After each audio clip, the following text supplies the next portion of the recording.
Hi friends, welcome to my channel. ఈరోజు recipe వచ్చేసి Telangana special సర్వపిండి అయితే చేస్తున్నాను. అది కూడా సోరకాయ సర్వపిండి చేస్తున్నాను. టేస్ట్ మాత్రం అదిరిపోతుంది. సోరకాయ సర్వపిండిని చాలా ఈజీ అండ్ టేస్టీగా చేసుకోవచ్చు. వీడియోని ఎక్కడ స్కిప్ చేయకుండా చూడండి, అలాగైతేనే మీకు అర్థమవుతుంది. అలాగే ఈ ఛానల్ కొత్తగా చూస్తున్న వాళ్ళైతే సబ్స్క్రైబ్ చేసి లైక్ చేయడం మాత్రం మర్చిపోకండి ఫ్రెండ్స్. ఇప్పుడు సోరకాయ సర్వపిండి ఎలా ప్రిపేర్ చేద్దామో చూసేద్దాము.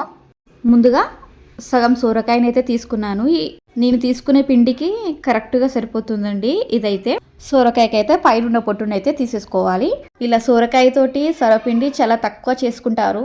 టేస్ట్ ఎలా ఉంటుందో బాగుంటుందో అని, కానీ టేస్ట్ మాత్రం చాలా బాగుంటుందండి. సోరకాయలు మీ ఇంట్లో కూడా అవైలబుల్గా ఉంటే ఇలా సోరకాయ సర్వపిండి అయితే చేసుకోండి. టేస్ట్ మాత్రం చాలా అంటే చాలా బాగుంటుంది. చెక్కు మొత్తం తీసేసిన తర్వాత హాఫ్ పీసెస్కి అయితే కట్ చేసుకుంటున్నాను. ఇలా కట్ చేసిన తర్వాత అందులో కూడా సగం పీసెస్గా కట్ చేసి లోపల ఉన్న గింజలను మొత్తం తీసేస్తున్నాను. ఇలా తీసేస్తే మనకు సోరకాయ గిరణికి చాలా సులువుగా ఉంటుంది. వీటిని సోరకాయలో ఉన్న గింజలు మొత్తం తీసేసిన తర్వాత 1-2 సార్లు మంచిగా కడిగేసుకోవాలి. ఇలా కడిగేసిన తర్వాత మనం కుడక గీరేది ఉంటుంది కదా, దాంతో అయితే మొత్తం తురిమేసుకోవాలి. నేనైతే హాఫ్ సోరకాయ తీసుకున్నాను కదా, హాఫ్ సోరకాయకు నాకైతే ఇంత క్వాంటిటీలోనైతే సోరకాయ తురుము అయితే వచ్చేసింది. వాటర్ కూడా వస్తాయండి, వాటర్ మాత్రం పారబోయకండి. వాటర్తో పాటు మనం పిండిలోనే కలిపేసుకోవాలి. తర్వాత ఒక మిక్సీ జార్ తీసుకొని అందులో ఒక 10-15 పచ్చిమిరపకాయలను అయితే అలా సగం ముక్కలుగా కట్ చేసి వేసుకుంటున్నాను. కొద్దిగా కొత్తిమీరను వేసి కచ్చపచ్చగా మిక్సీ పట్టేసుకోవాలి. స్మూత్ పేస్ట్ అయితే మిక్సీ పట్టేసుకోకండి, కచ్చపచ్చగానే మిక్సీ పట్టేసుకోండి. ఈ విధంగా మిక్సీ పట్టేసుకోవాలి. దీని అయితే పక్కకైతే పెట్టేసుకుంటున్నాను. తర్వాత ఒక బేషన్ తీసుకొని అందులో 3 కప్స్ వరకు పొడి నూకల పిండిని అయితే తీసుకున్నానండి. తర్వాత 1.5 టేబుల్ స్పూన్ సాల్ట్ని అయితే వేస్తున్నాను. 1 టేబుల్ స్పూన్ జీలకర్రను, 1 టేబుల్ స్పూన్ ఓమను అయితే నలిచి వేసుకోవాలి, అలా అయితేనే టేస్ట్ బాగుంటుంది. 1 టేబుల్ స్పూన్ పసుపును, గుప్పెడు కరివేపాకును, మనం ముందే మిక్సీ పట్టేసుకున్నాం కదా పచ్చిమిర్చి పేస్టును, ఆ పేస్ట్ను కూడా వేసేసుకోవాలి. అలాగే సోరకాయ తురుమును కూడా వేస్తున్నాను.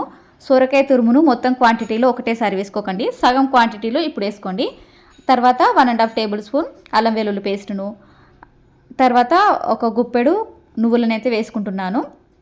పల్లీలను మాత్రం వేయించి తీసుకున్నానండి, పొట్టు తీసేసి హాఫ్ ముక్కలు కట్ చేసి వేసుకున్నాను. అవి కూడా గుప్పెడు వరకు ఉంటాయి.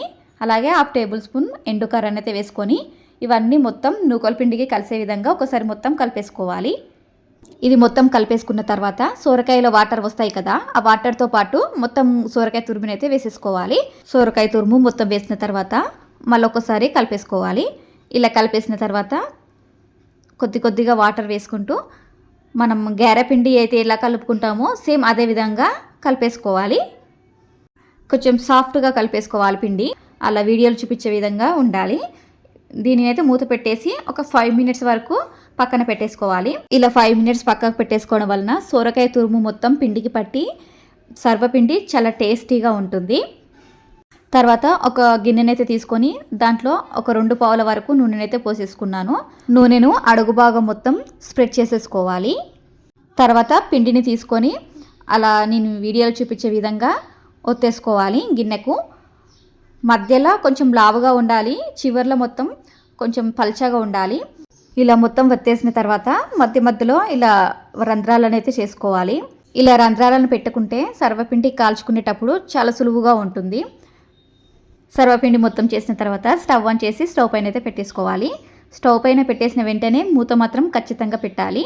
సర్వపిండి కాల్చుకునేటప్పుడు స్టవ్ని లో టు మీడియం ఫ్లేమ్లో పెట్టి మాత్రమే కాల్చుకోవాలి. ఇలా 5 నిమిషాలకు ఒకసారి నేను వీడియోలో చూపించే విధంగా మాత్రం తిప్పేసుకోవాలి. ఇలా తిప్పుకోవడం వలన సర్వపిండి సమానంగా కాలుతుంది. సర్వపిండి ఇలా మొత్తం కాలిన తర్వాత స్టవ్ పైన అయితే దించేసుకొని ఒక 5 మినిట్స్ వరకు వదిలేయాలి. వదిలేయడం వలన గిన్నె కత్తుకోకుండా సర్వపిండి చాలా మంచిగా వచ్చేస్తుంది. ఇక్కడ నేను స్పూన్ తోటి ఇలా అన్నానో లేదో కానీ అలా మొత్తం వచ్చేసిందండి.